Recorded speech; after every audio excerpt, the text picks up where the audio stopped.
어서오세요, 어서오세요. 서울 도봉구 창동 사는 불량주부 망치 부인이 운영하고 있는 생방송 시사수다방에 오신 것을 환영합니다. 반갑습니다. 감사합니다. 어서오세요.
소리 안 질러.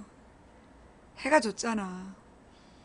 우리 사랑하는 이웃분들이 내가 소리 질러서 밤잠을 못 주무시면 안 되겠죠?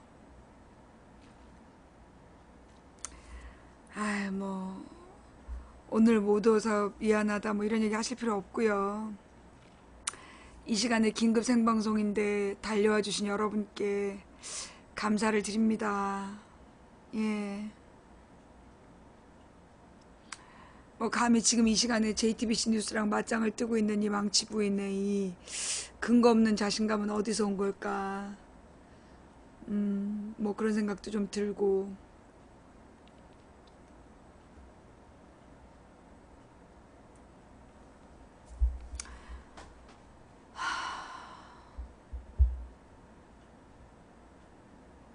안산 뭐 그까짓 거 뭐 힘들어 봤자죠. 예. 힘들어 봤자고. 뭐 그까짓 게 뭘 힘들겠어.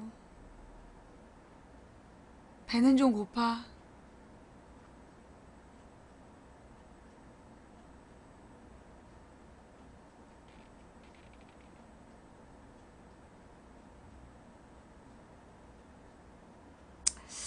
어,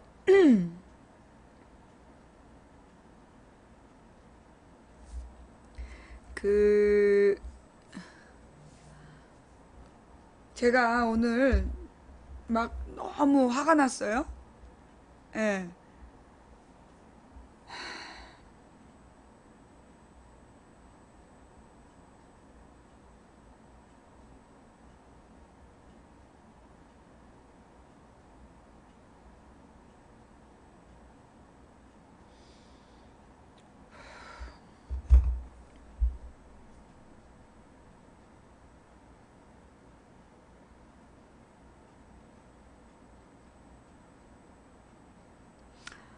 오늘 점심 때 미니 도너츠 하나 먹었어요. 점심 때 미니 도너츠 하나 먹고, 아침에 어제 우리 딸이 남긴 족발이 있어가지고 그거를 몇 개 주워 먹고. 음.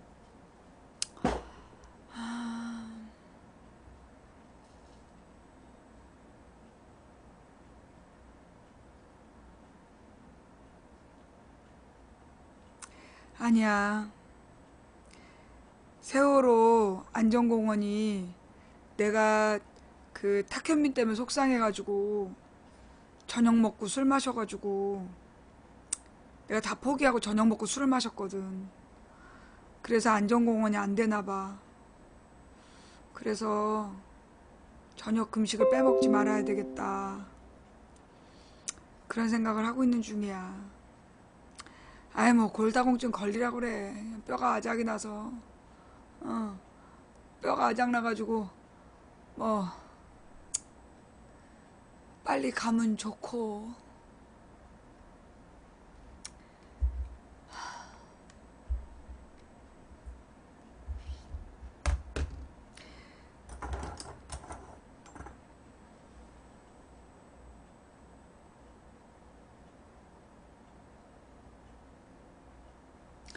무슨 느낌이 드냐면, 예, 아,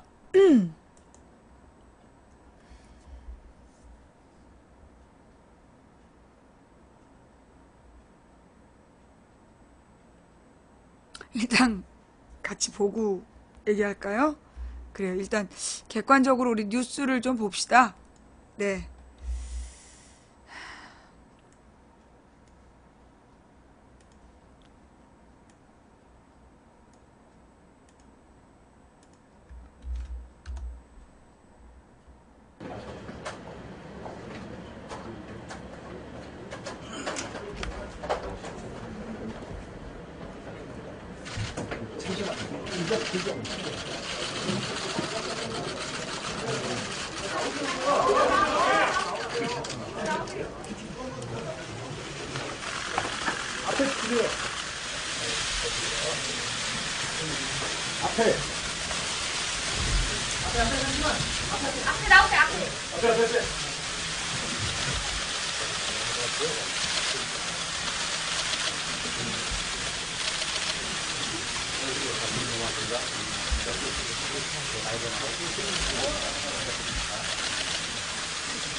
안녕하십니까.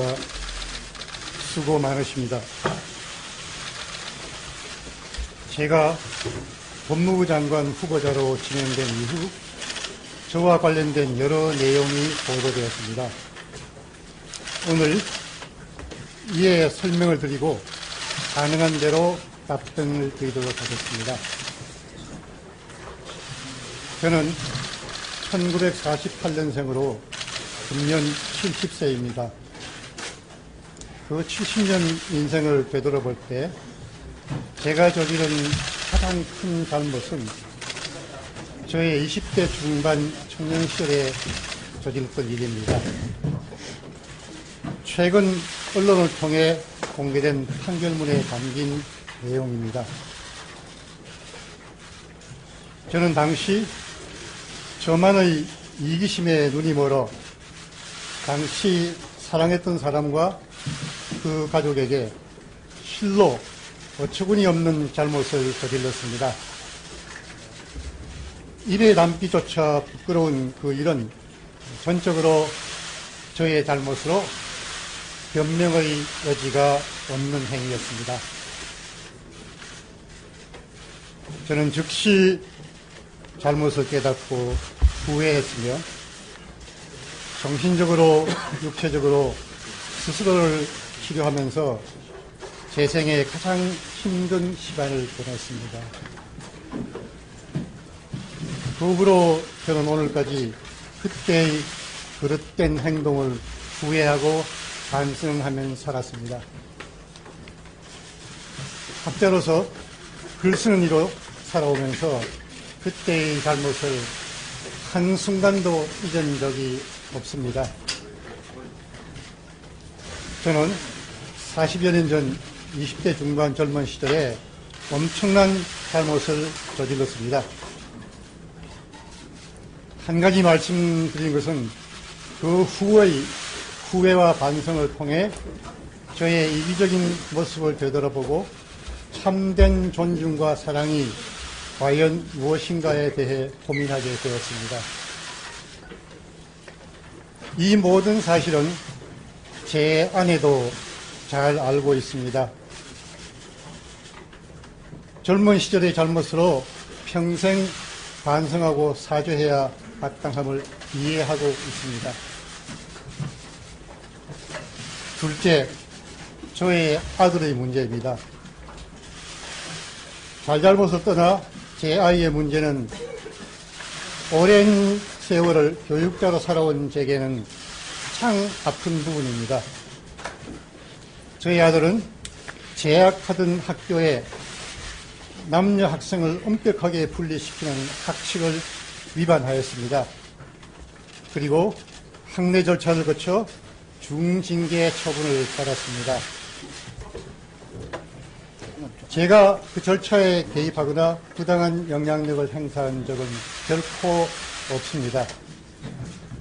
다만 학교 측에서 징계 절차의 일환으로 학생의 반성문과 함께 부모의 탄원서를 제출하라고 요구해 왔기에 부끄럽고 참담한 아비의 심경으로 탄원서를 작성하여 제출하였습니다.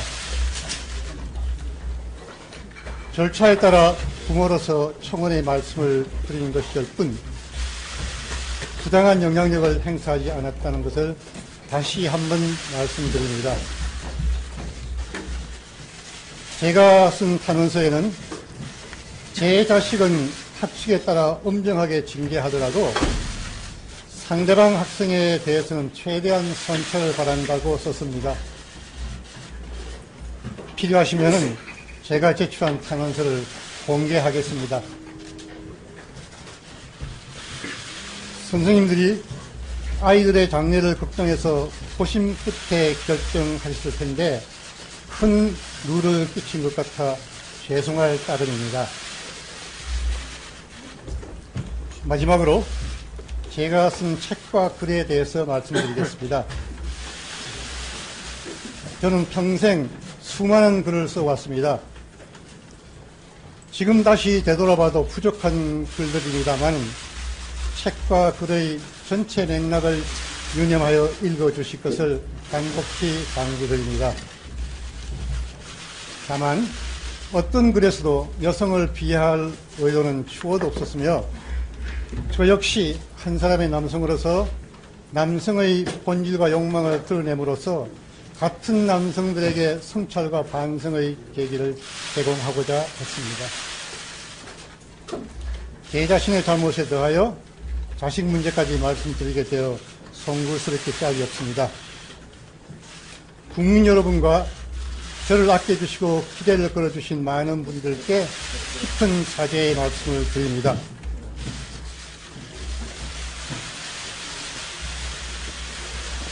(70평생) 학자로서 글쓴이로서 살아왔는데 기회가 주어진다면 저에게 주어진 마지막 소명으로 생각하고 국민의 여망인 검찰개혁과 법무부의 탈검사화를 반드시 이루겠습니다. 저의 오래전 개인사는 분명히 저의 잘못입니다. 죽는 날까지 한시도 잊지 않고 사죄하며 살아갈 것입니다. 그러나 그 일로 인해 그 이후의 제 삶이 학자로서 글쓴이로서 살아온 제 인생이 전면적으로 부정되는 것은 온당치 못한 일이라고 감히 말씀드립니다. 국회에서 열릴 인사청문회에서 제 70평생을 총체적으로 평가해 주시기 바랍니다. 감사합니다.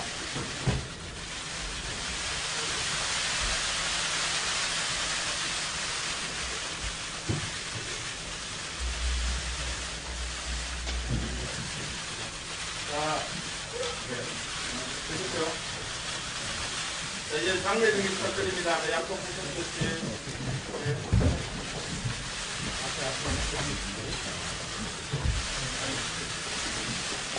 지금 저 장면이 뭐냐면 기자들하고 일문일답 하는 걸 카메라로 찍지 말라고 바로 이후에 신청자 시간이 있습니다. 그래서 카메라 다 나가라 그러고 질의응답을 하겠다는 거야. 저건 무슨 어느 나라 규칙이야 저런 건?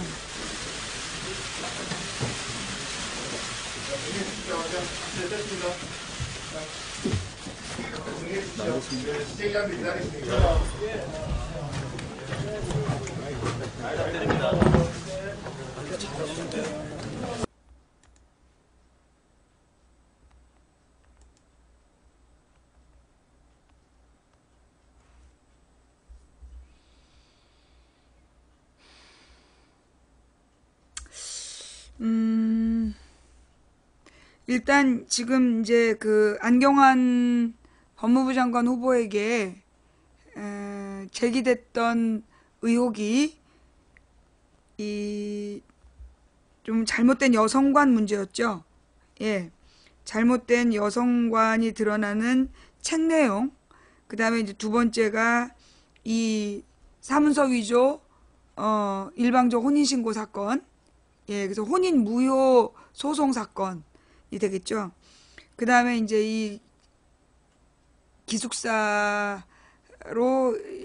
여자친구를 불러들였다가 이걸 다른 친구들에게 자랑했던 사건, 아들의. 그 다음에 JD라는 학력을 그동안 법학 박사라고 명시하고 다녔던 사건. 예. 여기에 지금 아까 저녁 때 또 하나가 떴어요. 예. 2011년에, 예. 2011년에 쓴 칼럼 중에 5.16이 쿠데타이냐 혁명이냐 그러면서 그 일방적으로 볼 수 없다. 4.19의 연장선으로 봐야 한다. 라는 그런 주장을 펼쳐서 지금 여성관에 이어서 역사관에 대한 문제까지 오늘 저녁에 이제 문제가 됐어요. 네.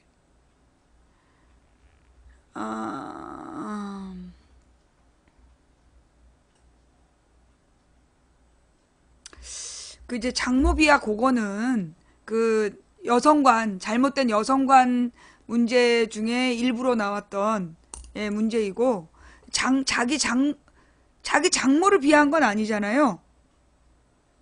자기 장모를 비하한 건 아니고 이게 남자라는 동물이 술자리에 여자가 반드시 있어야 된다. 정 없으면 장모라도 앉혀놔야 된다. 그 얘기한 거 말하는 거죠. 예. 그러니까 이제 그게 뭐 이 자기 장모를 비하한 게 아니라 이 남자의 더러운 속성을 설명하는 부분에서 남자는 무조건 여자가 그 술자리에 필요하다. 동반자로 정 없으면 장모라도 앉혀놔야 되는 존재다. 라는 글을 썼고요. 그거 말고 또 다른 책도 나왔어요. 예, 2003년인가에 썼다는 책인데, 예, 그러니까 이 노무현 정부 시절에 쓴 책인데, 유럽에서 갑자기 만난 아시아 여자를 보고 불끈 솟았는데, 뭐 이렇게 막 전율을 느꼈는데 알고 보니 자기 제자였다. 뭐 이런 그런 책도 냈던 사람이고, 뭐 그동안에 이제 그 썼던 책들이 좀 잘못된 여성관이 있는 거 아니냐라는 의혹을 제기하고 있었어요. 근데 이제 그동안에 해명이 뭐였냐 하면 악마의 편집이다. 예, 악마의 편집이고 본인은 그런 어떤 그 남성 중심의 지배 체제를 개선해야 된다라는 그런 뜻으로 이 남성 중심의 지배 체제를 비판하는 책 내용을 쓴 거다. 이게 이제 어저께까지 해명 내용이었어요. 근데 이제 어젯밤에 갑자기 뉴스가 나온 내용이 뭐였냐면 76년도에 지금으로부터 이제 40년 전인 76년도에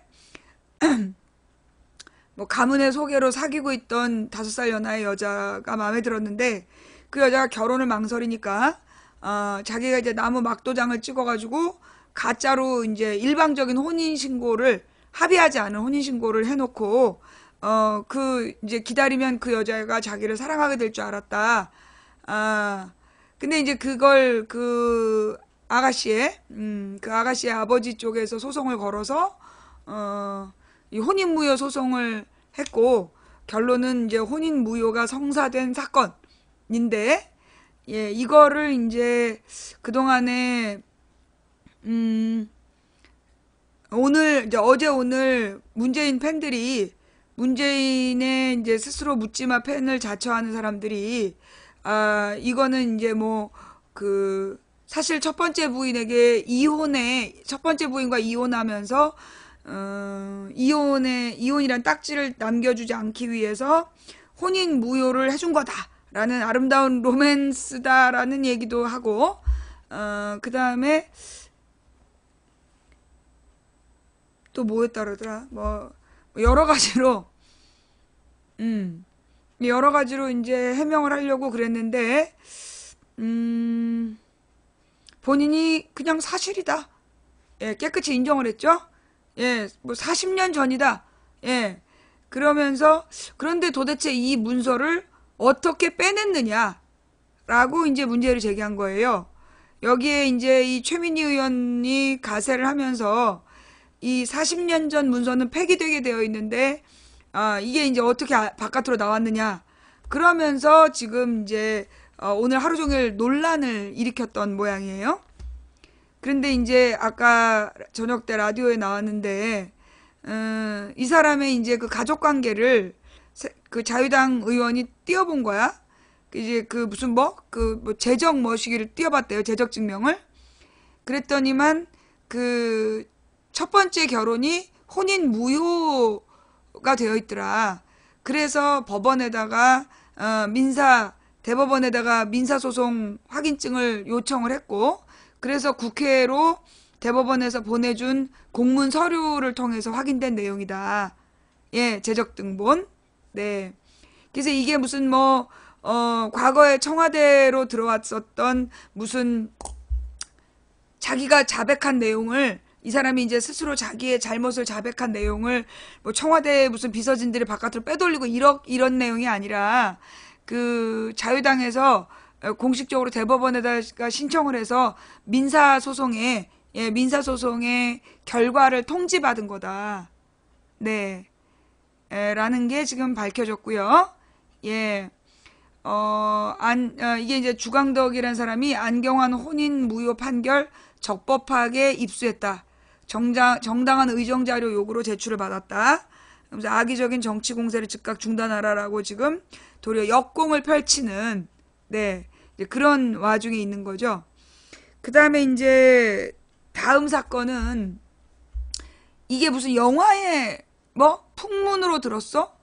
풍문으로 들었어라는 드라마인가 영화의 소재가 됐었다 그러죠. 예.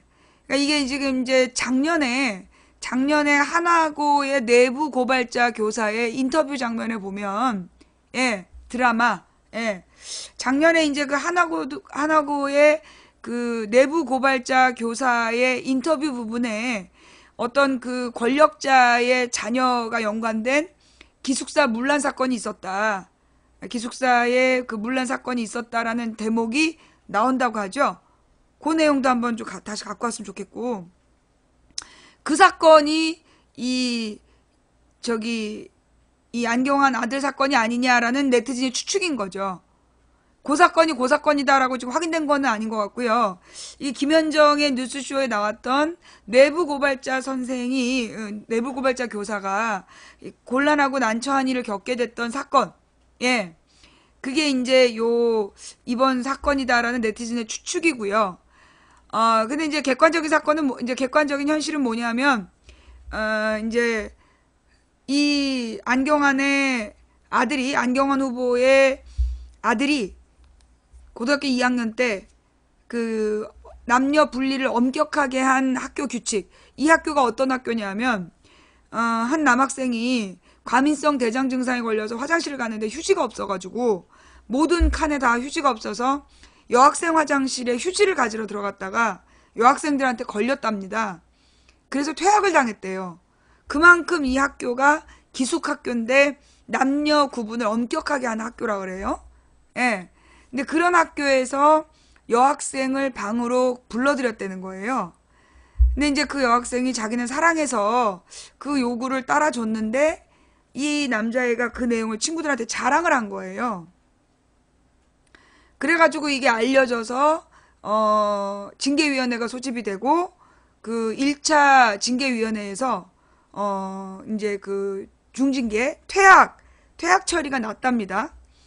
그런데 원래 절차에 그러니까 원래 절차대로라면 한 번에 징계위원회가 열리는 게 맞고 거기서 중징계가 되면 거기서 중징계가 되면 그걸로 끝나야 되는데 왠지 모를 2차 징계위원회가 열렸고 그 자리에서 그 부모가 보낸 탄원서와 반성문이 제출되면서 퇴학이 그 낮은 그 징계로 내려갔고 그 애는 명문대에 수시 합격을 했다는 그 아들이 명문대에 수시 합격을 했다는 거예요. 그 다음에 이제 이 아버지가 자기 아들에게 아들의 선택을 존중하니까 국적을 포기하고 싶으면 포기해라 라고 당당하게 편지를 썼다는 이런 이게 이제 아들 사건에 대한 전말.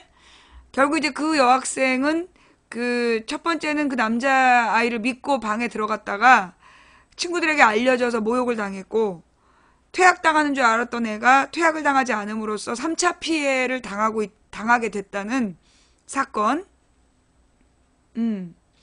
아마도 이제 병역을 기피하기 위한 목적의 미국 국적 선택을 허락한 거겠죠. 그 다음에 이제 네 번째가 뭐였냐면 그동안에 이 사람이 이제 자신의 학력을 법학 박사라고 명기해 왔는데 이게 이제 그 법학 박사라는 개념이 일반적으로는 정말로 이제 그 대학원에서 법학 박사 학위를 공식적으로 땄을 때 그때 쓰는 표현인데 미국의 3년짜리 로스쿨을 졸업을 하면 JD라는 학력을 준대요. 그 앞에 어떤 그 일종의 로스쿨을 졸업했다라는 증거로 그러니까 박사 학위 정도의 수준의 공부를 했다라는 뜻으로 JD라는 학력을 주는데 이걸 국내에 다른 그 뭐라 그러나 다른 사람들은 이걸 로스쿨 박사라고 이제 또는 법무 박사 뭐 이런 식으로 명기를 했다는 거예요. 근데 이제 이 사람은 자기를 법학 박사라고 이제까지 설명을 해 왔었다는 거. 그래서 이게 이제 논란의 소지가 있다. 그 다음에 오늘 밝혀진 게 5.16 이야기. 5.16이 너무나 단편적으로 쿠데타라고 부정적으로만 보면 안 된다. 또 긍정적인 그 요소가 있다라는 그 칼럼을 썼다는 거까지 나왔다. 그 5.16 부분 좀 갖고 와볼래요? 5.16에 대한 그 이야기.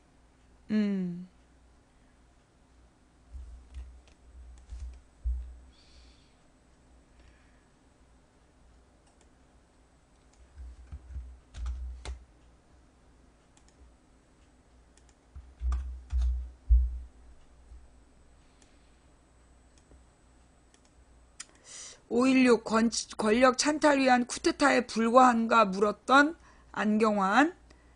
과거 기고글 해서 5.16을 긍정평가, 역사계 평가와 상반돼. 여성관에 이어서 그 역사관도 논란이 제기될 듯. 이게 어저께 나온 뉴스였네요.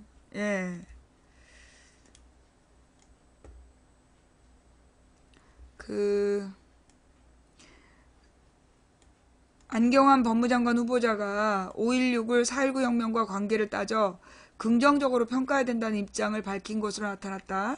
5.16 군사 쿠데타가 4.19 혁명을 짓밟은 권력 찬탈행위였다는 역사학계 평가와는 상반된다. 여성 비하 논란이 이어지고 있는 가운데 안 후보자의 역사관도 논란이 될 것으로 보인다. 안 후보자는 5.16 혁명인가 쿠데타인가 라는 2011년 5월 17일 국제신문에 기고에서 5.16을 이분법적으로 평가해서는 안 된다는 입장을 밝혔다. 기적으로까지 부르는 빛나는 성공의 원동력은 무엇인가? 4.19로 상징되는 국민의 민주의식과 5.16 군사정부의 주도 아래 정착한 근대화 산업화의 사회 구조 아닌가? 둘 중 하나라도 없었다라면 오늘의 한국이 가능했을까라고 썼다. 이 얘기를 하는데 왜 문재인 아들 얘기를 하지? 문재인 아들은 아무 죄가 없는데?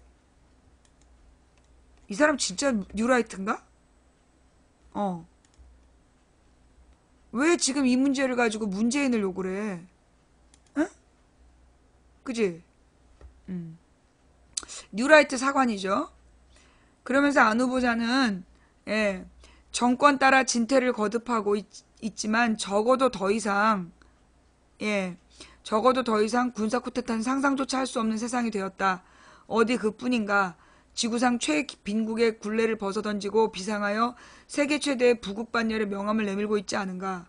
이러한 경제적 성공이 당시 수준의 민주의식만으로 가능했을까라고 반문했다. 이 사람 진짜 뉴라이트 사관인데? 이와 안 후보자는 4.19와 5.16은 2인 삼각이다.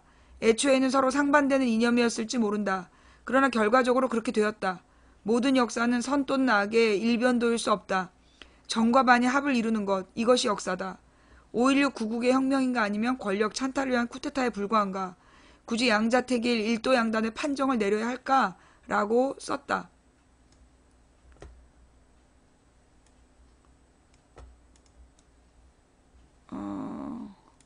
안 후보자는 모든 혁명이 고귀한 것은 아니고 모든 쿠데타가 곧바로 악이 아닌 것은 역사가 가르쳐주는 교훈이다. 역사는 맹목적 증오도 낭만적인 향수 경계한다면서 4.19 직후 이 땅에서 제대로 정착되지 않았던 서구적 민주주의에 대한 환상이 초래한 각종 분열, 무질서, 비효율이 군인의 전면 등장을 환영했던 국민정서의 배경이기도 하다. 한국적 민주주의를 표방한 이면에는 서구 제국주의 질곡에서 벗어나려는 터키와 이집트의 민족혁명과 고무되었던 측면도 있었다. 군대 외에는 마땅히 개혁 세력이 없었던 시대의 한계이기도 했을 것이라고 밝혔다. 보통 4.19 혁명과 5.16 쿠데타를 대척점으로 놓고 민주주의 역사 발전에 대한 평가를 내리는 것과 상반되는 입장이다.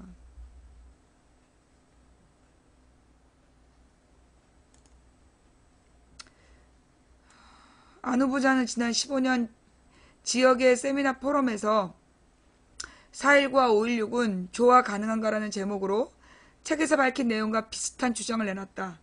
안 후보자는 5.16 세력의 상당수가 4.19를 지지한 사람들이고 이들은 민족주의를 내세워 나라를 바꾸고자 했다. 5.16은 근대적 경제체제를 개발하려고 했던 것이며 4.19와는 2인 삼각관계라는 문학평론가 김병익의 말을 소개했다. 당시 안 후보자의 강연을 소개했던 오마이뉴스 기사에 따르면 안 후보는 박정희 유신체제는 악의 전형으로 받아들일 수 없다고 말했다. 5.16이 발생한 역사적 배경에 미완의 혁명인 4.19가 있다는 주장으로 풀이된다.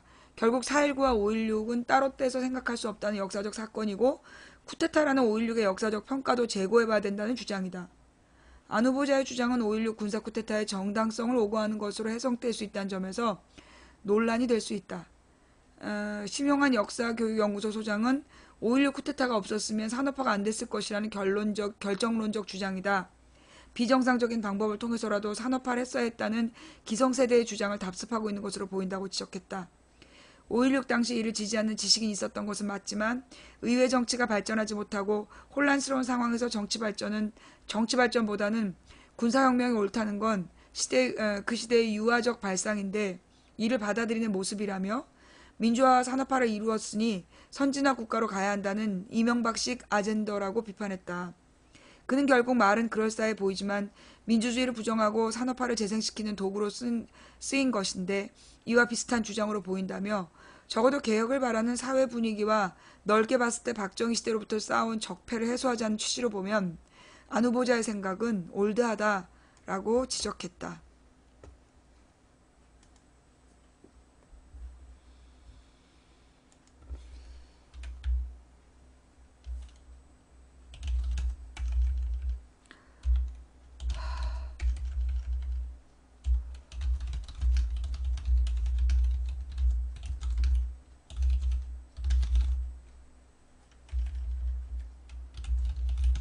이거는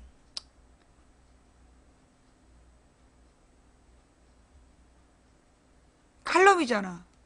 이거는 뭐 의혹이 아니잖아. 본인이 쓴 내용이잖아. 그죠? 애매한데 저게 잘못된 사관이라고 하기도? 분명히 잘못된 거죠. 어디서 애매하다는 얘기가 나와? 미친 거야? 저 말은 박정희 독재를 정당화하는 명분을 주고자 하는 거예요.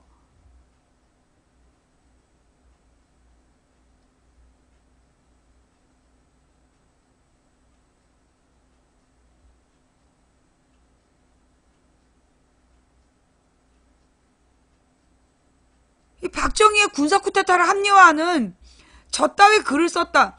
그러니까 아니야. 일단 여러분의 여러분의 의견을 한번 들어볼게요. 지금 이제 투표를 한번 해보려고 그래요. 문재인 정부 검찰개혁에 사명을 진 법무부 장관 후보 안경환에 대한 여러분의 의견은 첫 번째가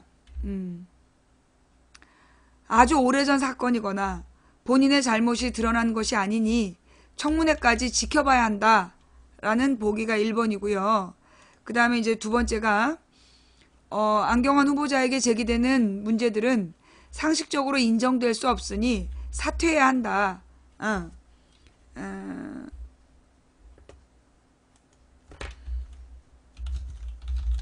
이제 후보 스스로 사퇴해야 된다가 두 번째고요.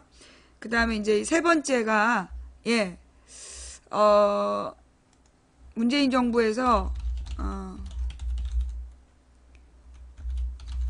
인사 시스템이 인사 책임자가 인사검증의 잘못을 시인하고 지명을 철회해야 한다. 답이 세 가지예요. 네. 자, 일단 본인은 오늘 스스로 사퇴하지 않겠다는 뜻을 분명히 밝힌 상태인데요. 자, 일단 여러분은 어떤 뜻을 갖고 있는지 일단 얼려놓고 얼린 상태에서 지금 긴급 여론조사다 보니까 몇 명 안 돼. 자, 투표를 시작합니다.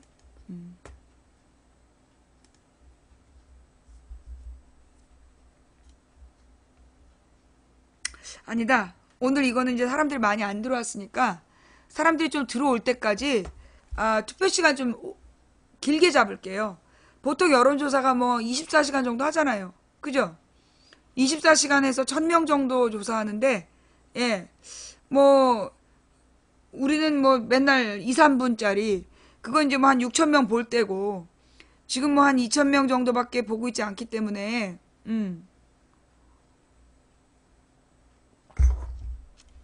일단 여러분 한번 여러분의 생각은 어떤지 이 문재인에 대해 이번 사건에 대한 여러분의 뜻을 문자로 보내주시기 바랍니다.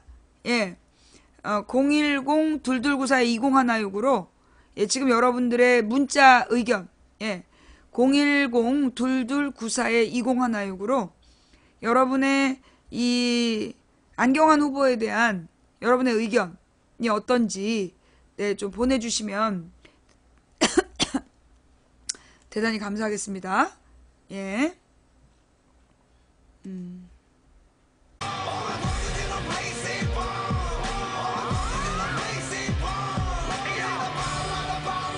뉴스 속보가 떴네요. 투표를 종료했습니다. 안경환 법무부 장관 후보자 사퇴라고 지금 뉴스 속보가 떴고요. 기사가 떴어요? 제목만 뜬 거예요? 아니면 기사가 떴어요? 내용이 없지 지금. 이건 무슨 얘기냐면 이건 제목만 있는 건 아직 몰라요. 오보일 수도 있어. 알잖아 우리. 세월호 전원구조. 예. 세월호 전원구조에 대한 기억이 있기 때문에 우리 방송에서는 그 내용 없는 속보는 인정하지 않아요. 예. 내용 없는 속보는 인정하지 않고 오보일 수 있습니다. 예. 지금 자막이 떴다가 속보 자막이 떴다가 사라졌어요. 지금 JTBC 나오고 있어요?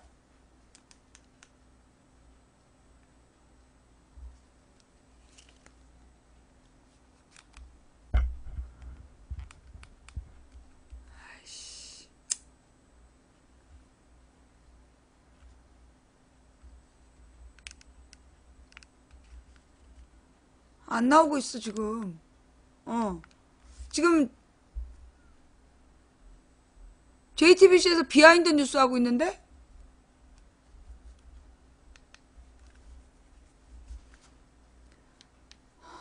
진정해. 진정해.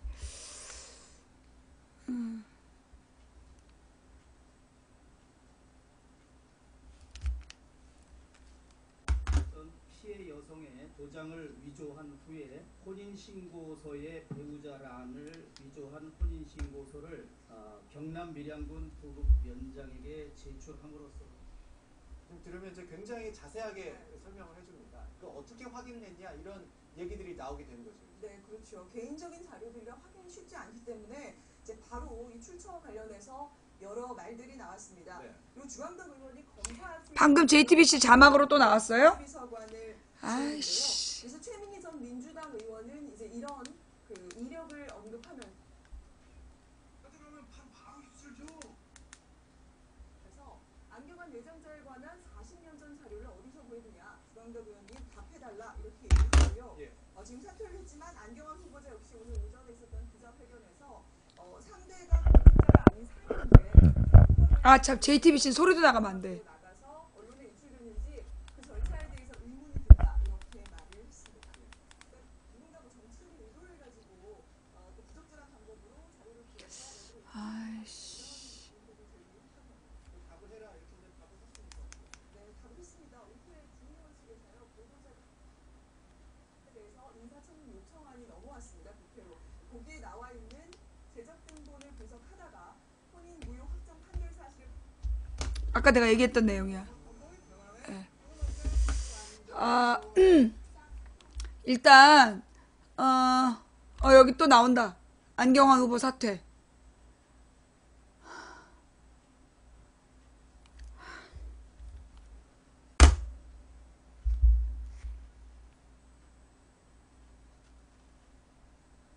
지금 사퇴 기자회견 하고 있어요? 사퇴 기자회견 하고 있어? 어디? 어디서 사퇴 기자회견해?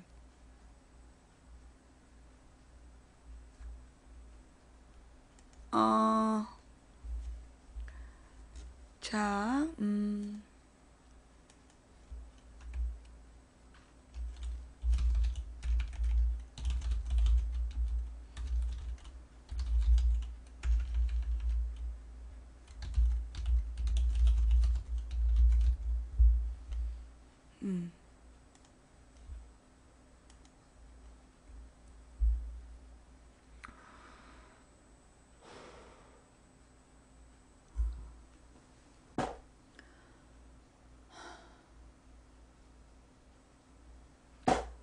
우연이겠죠?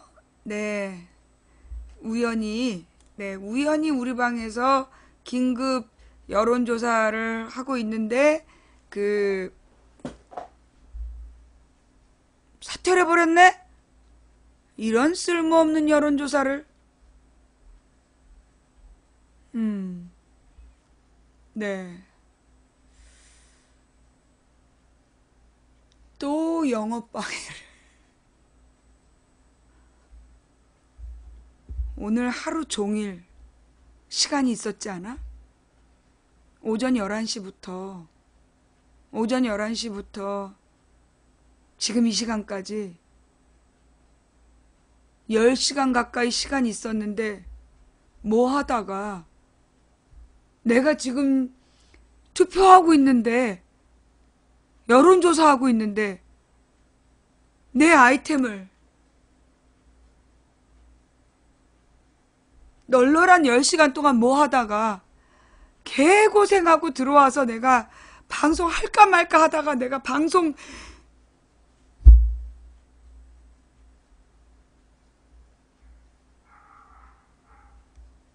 이건 명백한 영업방해야. 문재인 정부는 날 너무 싫어하는 것 같아. 그지? 문재인 정부는 지금 분명히 나를 너무 싫어하는 거야. 그래서 내 방송을 지금 방해하기 위해서 모든 걸 여기 맞춰놨나 봐.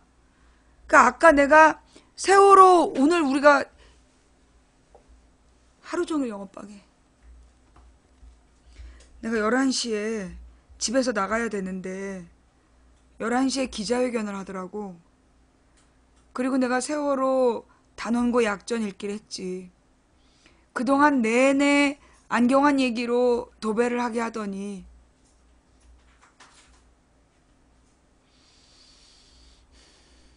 내가 저녁에 와서 방송을 키자마자 사퇴를 하는 거야.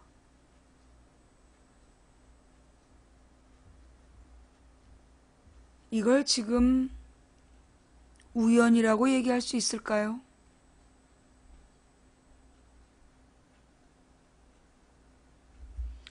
여러분 대단히 죄송한데요. 우리 방송은 그 JTBC를 방송할 수 없어요. JTBC에서 그 우리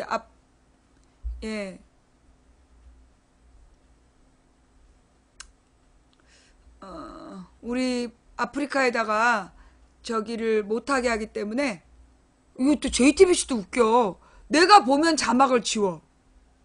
지금 계속 JTBC 자막 나와요. 그래서 내가 15번 틀면 자막 지우고 24번 가 있으면 또 자막 나오고.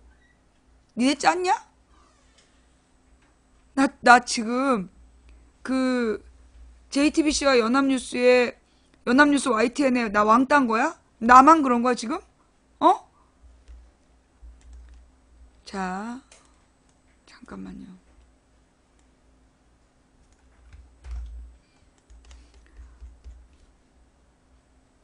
아니, 왜 내가 보고 있으면 자막을 지우냐고. 나한테는 알려주고 싶지 않은 진실인가? 그런 거야? 안경환 법무부 장관 후보, 법무부 장관 후보직 자진 사퇴. 예. 불법 혼인신고와 아들 퇴학처분 무마 등 각종 의혹에 시달린 안경환 법무장관 후보자가 자진 사퇴했다. 16일 법무대변인실을 통해 전달한 입장문을 통해 저는 오늘 이 시간부로 법무장관 청문 후보직을 사퇴한다며 문재인 정부의 개혁 추진에 걸림돌이 될 수 없어 직을 내려놓는다라고 밝혔다. 이어 저는 비록 물러나지만 검찰개혁과 법무부 탈검사화는 꼭 이루어져야 된다며 저를 밟고 검찰개혁의 길에 나아가달라. 새로 태어난 민주정부 밖에서 저 또한 남은 힘을 보태겠다.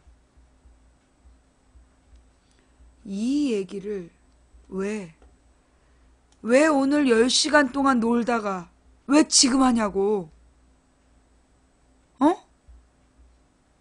왜 지금 하냐고.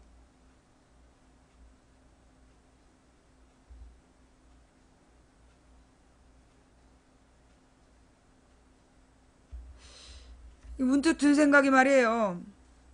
그럴 리는 없겠지만 우리가 지금 이제 그 5.16 관련 글을 읽었잖아요.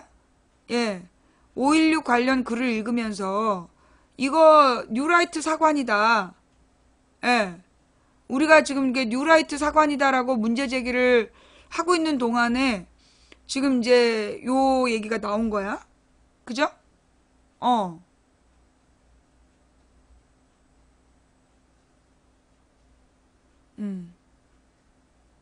자, 뭐 일단 지금이라도 근데 이제 아까 내가 올 때 청와대에서 그 얘기가 나왔어. 청문회 과정에서 문제가 드러나면 지명 철회하겠다고. 예. 아까 저녁 때 내가 들어오기 직전이었으니까 아마 한 7시 반 정도에 청와대발 뉴스가 나왔어. 그 청문회 과정에서 문제가 드러나면 지명 철회하겠다. 예. 예. 자, 지명 철회 가능. 이거 봐. 예.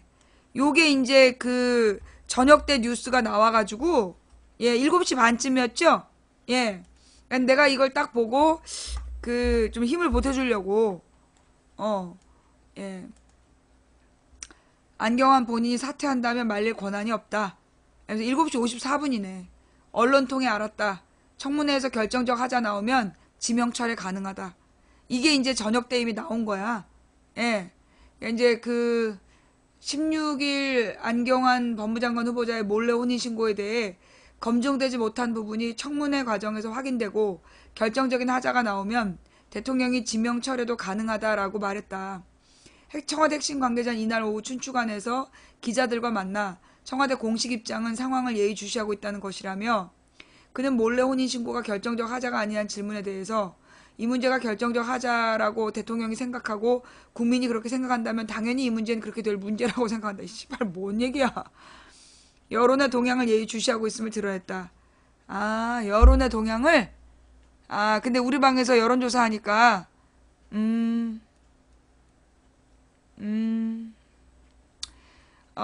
몰래 혼인신고의 사전 인지 여부에 대해서 언론에서 문제가 된 이후에 알았다며 후보자 본인이 이야기하지 않으면 알 수 없고 판결문을 청와대에서 떼서 본다면 그 자체가 위반이다.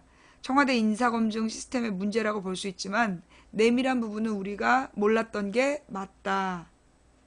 자, 이 부분이 되게 중요한 거예요. 왜 중요하냐 하면 아까 이 안경환이 기자들한테 뭐라 그랬냐면 자기가 일찍이 청와대에 다 보고했다 그랬어. 예. 이걸 지금 안경환이 기자들한테는 카메라 꺼놓고 자기가 이미 청와대에 다 보고했다 라고 얘기했다는 거야. 근데 지금 청와대 핵심 관계자는 몰랐다는 얘기잖아요. 안 후보자가 이날 기자회견에서 일주일 정도 전에 청와대에 이야기했다고 주장한 데 대해서는 청문 요청서에 혼인 무효와 이혼 사실이 기록되어 있는데 청와대가 왜 몰랐나에 대한 것은 확인해 봐야 될 것 같다라고 즉답을 피했다. 그러니까 이제 이 사람은 몰랐던 거네. 이 언론, 이 뷰스뉴스가 접촉한 이 핵심 관계자는 몰랐던 거네. 그는 문 대통령이 몰래 혼인신고를 사전 인지했는지 여부에 대해서 그 문제까지는 보고되지 않았다라고 밝혔다. 그는 여당의 지명철회 요구에 대해서 국회가 대통령이 추천한 후보자를 철회하라 말하는 건 월권이라며 이 문제는 중간에 본인이 철회하든 안 하든 청와대가 개입해서 이래라 저래라 할 문제가 아니고 본인이 어떤 결과를 맞이하든 청문회에 나가는 것까지는 본인에게 주어진 과정이라고 주장했다. 이미 청와대의 손을 떠난 것이라며 본인이 사퇴한다면 청와대는 말릴 권한은 없다. 이 표현에서 이미 사퇴하라는 암묵적인 뜻이 표현된 거죠. 예, 네. 그러니까 이거는 이 표현에서 이미 사퇴하라는 뜻이 표현된 거라고 봐야 돼요. 네. 예, 그러니까 이제 내가 이걸 보고 내가 이제 사실 고민했어. 방송을 할까 말까. 예, 내가 오늘 이게 청문회까지 기다려줘야 되는 거 아닌가. 내가 이제 막 고민을 했는데 내가 아까 요 기사를 보고 이게 아까는 아마 제목이 달랐어요. 그 스스로 물러나겠다면 그러니까 결정적 하자가 드러나면 지금 지명 철회가 가능하다. 그 부분을 내가 보고 그래 그렇다라면 내가 이거는 이제 청와대에다가 좀 힘을 좀 보태줘야 되겠다. 이거는 청와대에서 스스로 나가라고 얘기한 거다라고 나는 봤어요. 예, 스스로 나가라고 뜻을 밝힌 거라고 봤고, 근데 이제 오늘 아까 기자회견하는 모습을 봤을 때는 이 사람이 스스로 물러날 기세가 아니더라고. 예, 그래서 네 아까 분명히 그렇게 나왔었죠 제목이. 예, 청문회 과정에서 결정적 하자 나오면 지명 철회가 가능하다. 그걸 보고 내가 이게 청와대에서도 이미 접었구나. 예, 그 청와대에서 이미 접었다라는 것을 제가 좀 느끼고 그래서 오늘 방송을 열은 거예요. 예, 다행히 이번 주말이 가기 전에 굉장히 이 선택은 잘한 선택이에요. 네, 왜 이게 지금 잘한 선택이냐 하면 사실 이게 이번 주말에 문재인 대통령이 이번 주말에 강경화 임명을 스스로 발표하기로 했단 말이야. 근데 이제 오늘 사퇴 안 하면 예. 오늘 사퇴 안 하면 그 이번 주말 내내 강경화의 지명을 이제 망치려는 그런 이제 어떤 흐름이었거든요. 그래서 제가 이제 오늘 밤 자정 넘기 전에 끝장내겠다 이러면서 이제 방송을 시작했는데 무색하게 이제 끄고 자야 되겠어. 오늘 밤이 넘으면 안 될 것 같아서. 왜냐하면 이게 이제 내일까지 문제가 되고 그러면 이제 일요일 날 강경화 임명 강행을 얘기해도 그게 뉴스거리가 안 되거든요. 이걸로 묻혀가지고. 그게 내가 오늘 밤 자정 안에 끝내겠다. 그러면서 이제 오늘 하루 종일 들으니까 여론에 민감하다. 그래서 이제 내가 긴급 여론조사라고 제목을 달았잖아. 제목의 정치죠. 긴급 여론조사. 거기에다가 내가 질문도 딱 공개했잖아.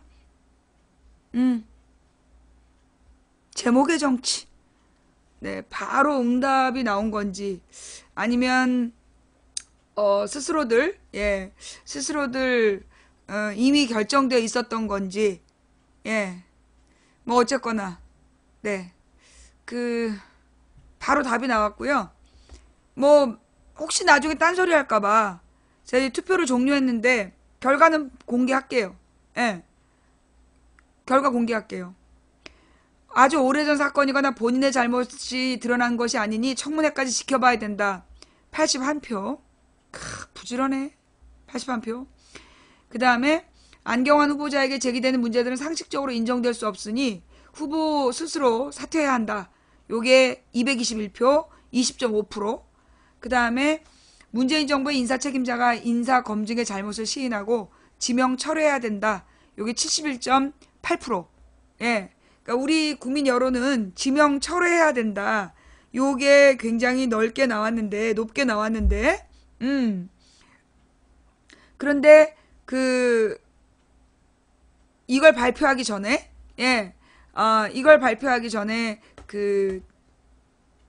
스스로 사퇴했네요. 자, 일단 저는 이번 사건을 보면서 여러분 어떤 느낌이 드세요? 네, 여러분들은 지금 어떤 느낌이 드시나요? 문자가 막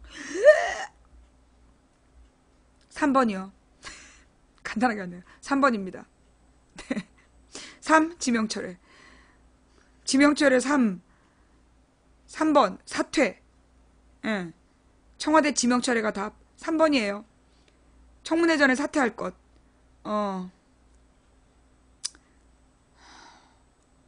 실한 얘기가 나왔고, 그 사람을 알려면 과거에 한 짓을 보면 안다. 망치 부인 말씀.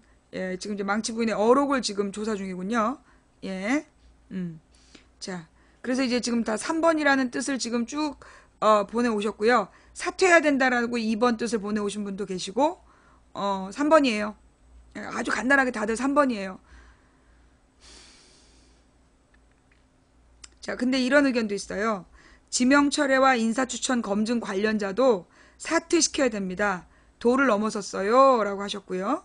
그 다음에 저는 개인적으로 지명을 철회해야 된다고 생각합니다. 라는 문자. 뉴라이트라면 정권의 천병에서 내려와야죠. 라고 하신 분도 계시고요. 국민 정서상 상식적으로 아니다라고 생각합니다. 네. 그 다음에 지금까지 아무 말 안 하던 가족이 안경환은 아니지 않아 라고 했어요. 정말 미친 것 같아요. 뉴라이트 얘기 왜 하시나 했더니 이런 사태를 예견하신 것 같아요. 예견까지는 아니었어. 나도 왜 나오는지 모르고 했던 거야. 예, 저는 문재인 지지자는 아니나 지금까지 문재인 정부 잘하고 있다고 생각하고 지지합니다. 하지만 법무부 장관 도저히 납득할 수 없고 인정할 수 없습니다. 잘한 건 잘했다고 하되 잘못된 건 바로잡아야 된다고 생각합니다.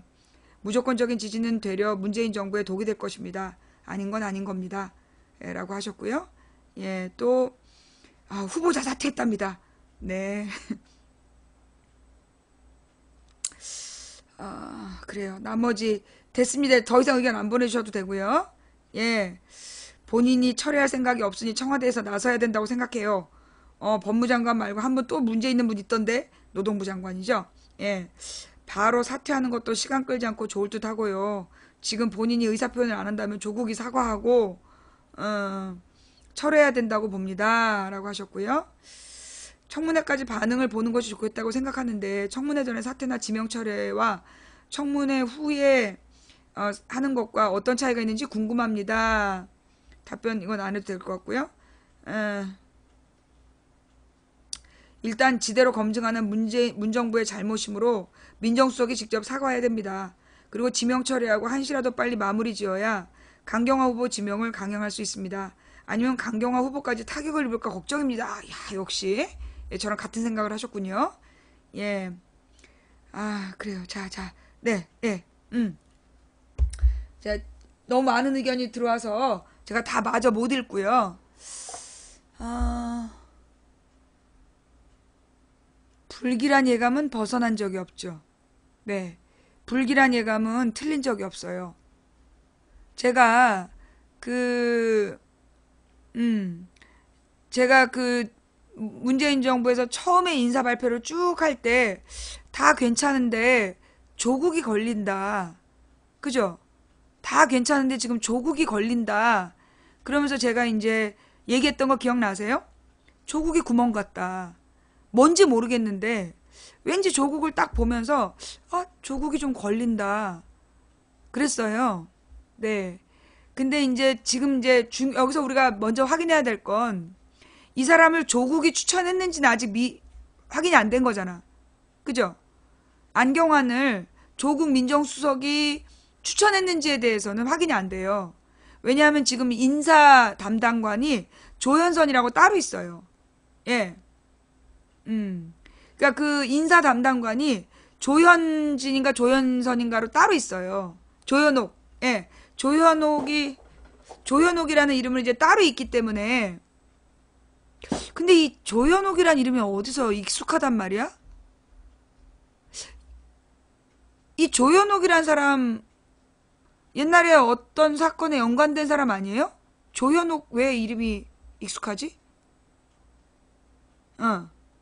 아니야. 조대휘 아니고 조현옥이라는 대휘예요?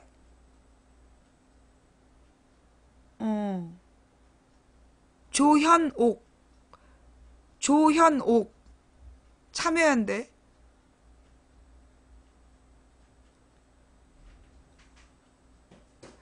혹시 통합진보당 쪽, 그러니까는 그 국민참여당 쪽 인사 아니죠? 이 사람이 조현옥이란 사람이 혹시 국민참여당 쪽하고 일한 적 있는지 한번 봐줄래요? 예. 조현옥이 혹시 대위는 조여옥이고, 예. 이 조현옥이라는 사람이 혹시 국민참여당 쪽에서 일한 적 있는지. 참여정부 인사. 혹시 국민참여당 쪽에서 일한 적 있는지 한번 찾아봐.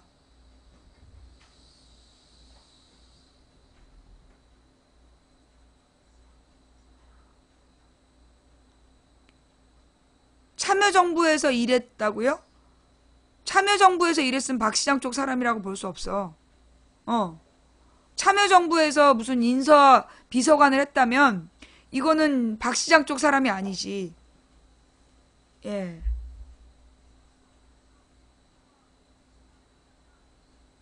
참여정부에서 일했던 사람이 어떻게 박 시장 사람이야? 박원순 캠프? 그거는 박원순 캠프에는 너도나도 들어갔던 거고. 박원순 캠프에는 너도나도 들어갔던 거고. 그러니까는 이제 박원순 사람이다 그러려면 그건 박원순이 옛날에 시장 나오기 전에, 예, 시장 나오기 전, 그러니까 참여정부 이전에 같이 참여연대 했던 사람들이라든가 이런 거를 박원순 사람이라 그러는 거지.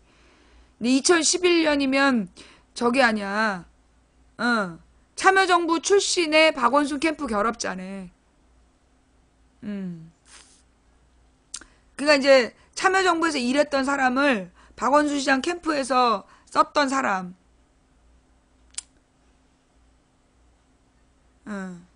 자, 어쨌거나 지금 이제 이 조현옥이란 사람이 인사수석이에요.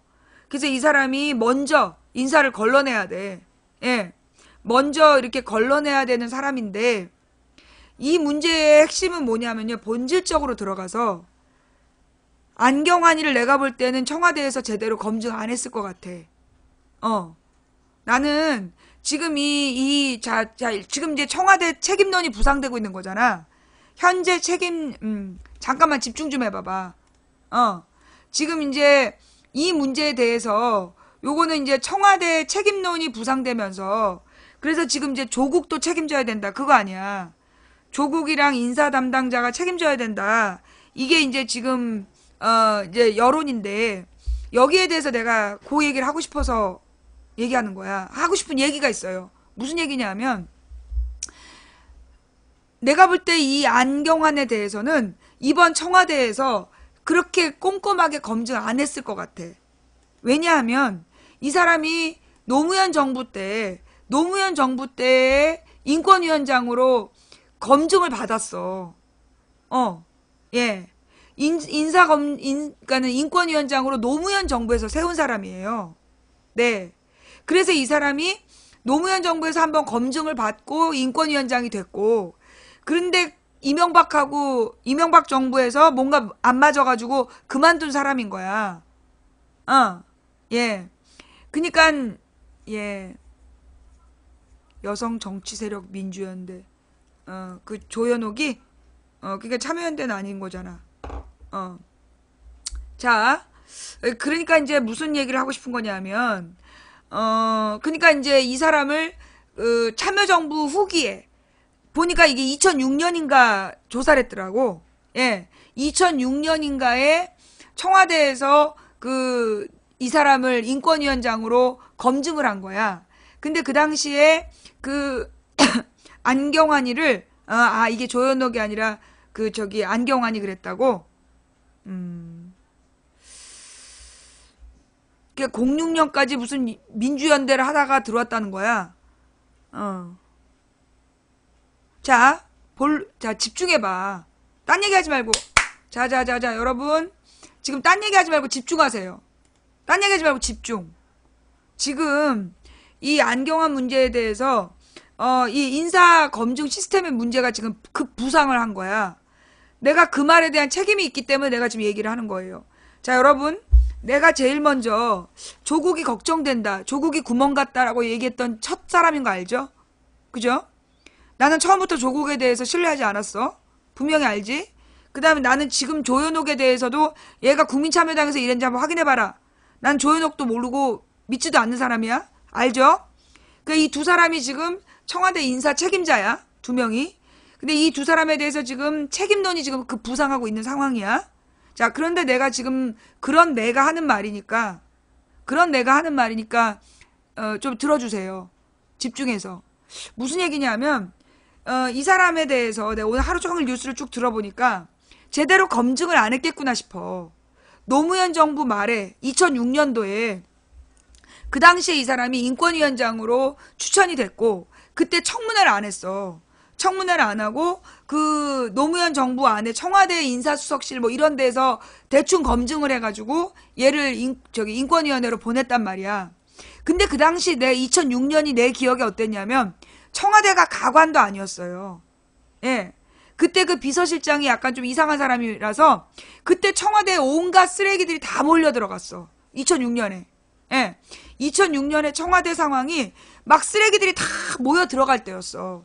그래갖고 그 쓰레기들이 온갖 사고를 칠 때였어요. 2006년, 7년이.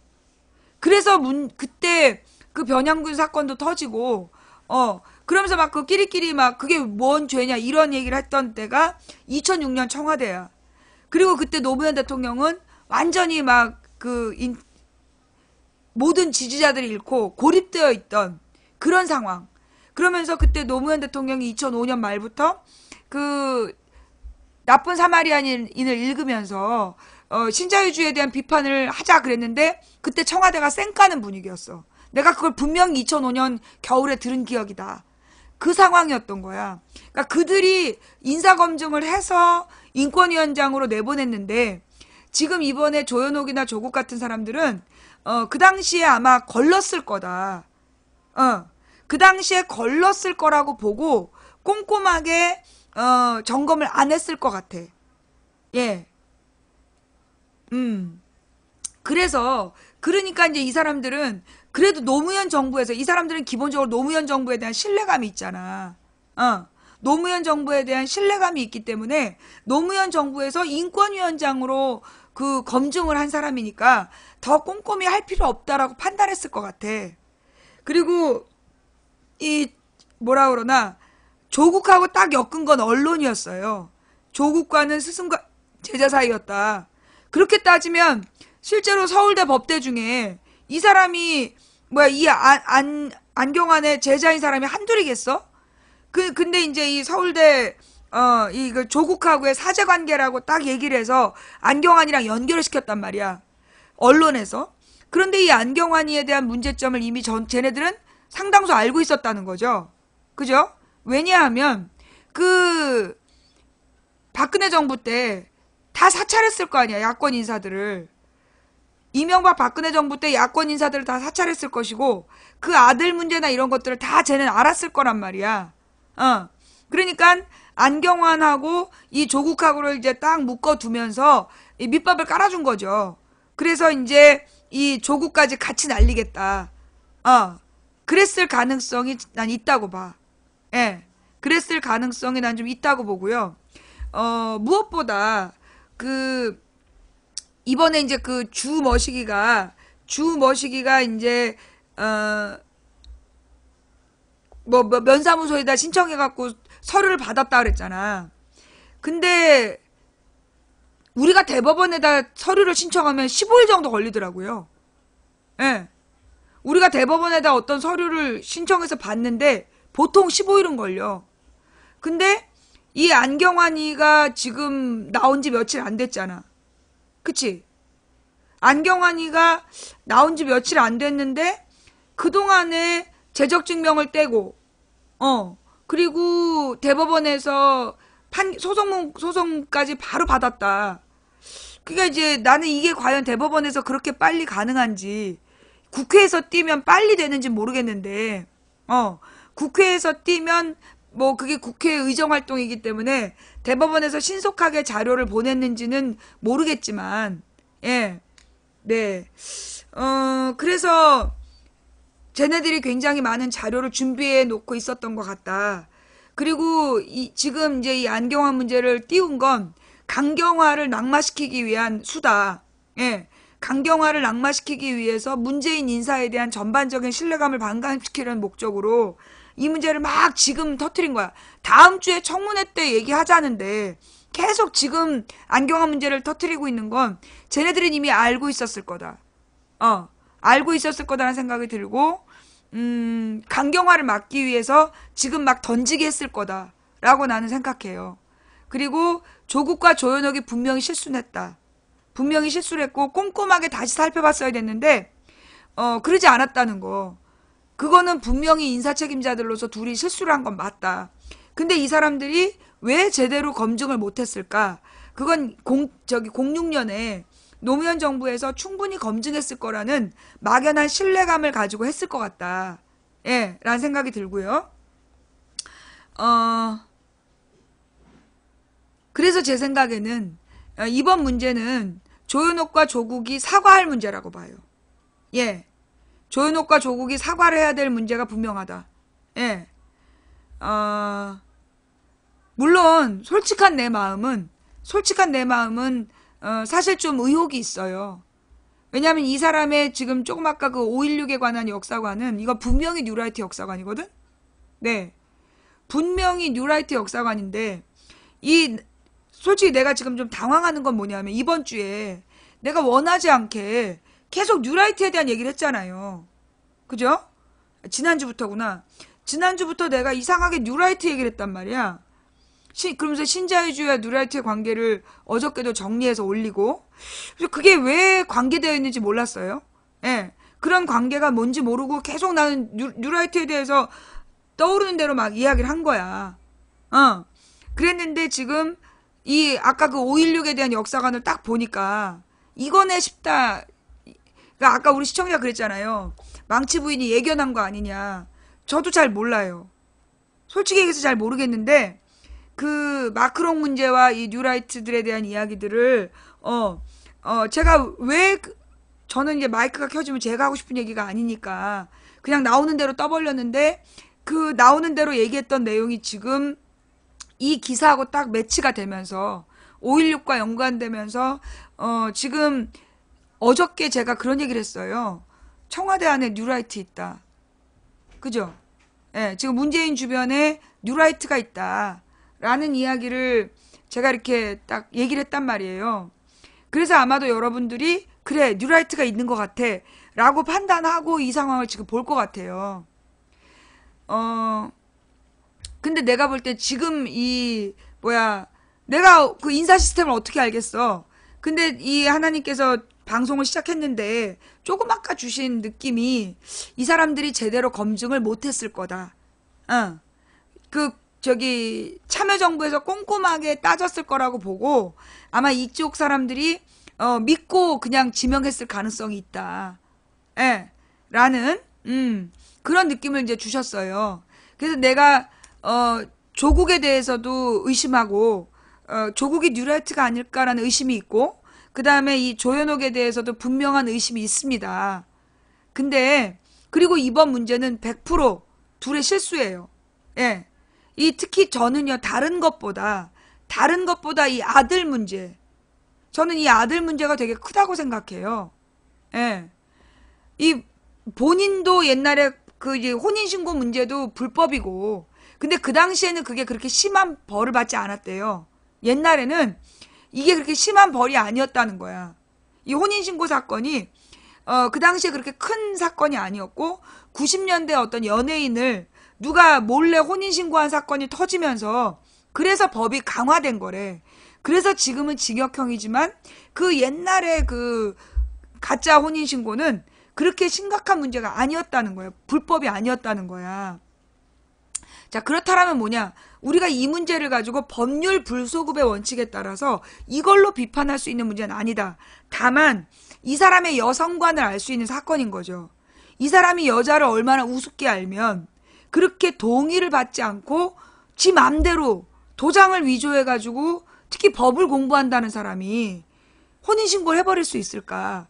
여기서 이 사람의 인권의식이 드러났다라고 나는 봐. 이건 여성의식이 아니라 인권의식이 드러난 거라고 보고 그 다음에 이 아들 문제 말이에요.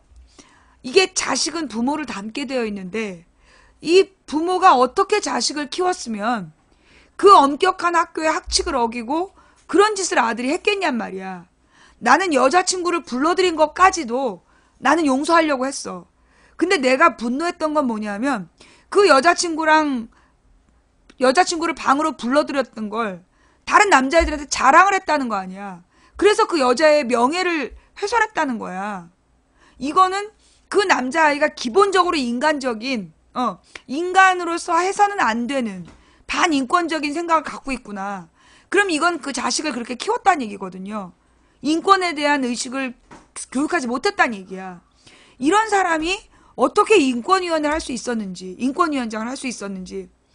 내가 그런 얘기를 했어요. 맨 처음에 이 문제가 터졌을 때 나는 뭐 여성관이고 뭐를 떠나서 본인이 인권위원장으로서 그 이명박 때 그 인권 침해가 분명한 상황에서 너무 무책임하게 인권위원장을 사퇴해버린 거 나는 그게 용서가 안 된다.